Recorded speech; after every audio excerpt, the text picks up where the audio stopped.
આજ રોજ તારીખ 15 ઓગસ્ટ 2025ના રોજ દહીંથરા અલગધણી ગૌસેવા ગોવિંદ ભગત ટ્રસ્ટ જીવદયા સંસ્થા ખાતે કે જ્યાં બીમાર ઘાયલ પીડિત ગૌવંશોની સેવા સારવાર થાય છે એ ગૌશાળામાં ગાયો માટે સંસ્થાના કાયમી સહયોગી એવા યોગેશભાઈ નરસિંહભાઈ વાવિયા ગામ દહીંથરાવાળા હાલ અમદાવાદ તેઓશ્રીની પ્રયાસથી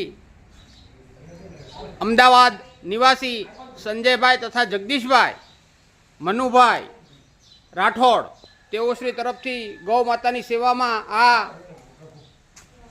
અંદાજિત 250 મીટર કાપડ ગૌ સેવામાં અર્પણ કરેલ છે.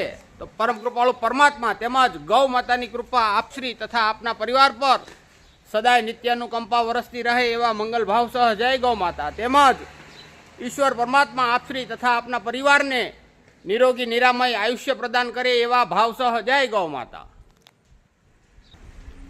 દાતાશ્રી સંજયભાઈ તથા જગદીશભાઈ મનુભાઈ રાઠોડ હાલ અમદાવાદ. જય ગૌ માતા.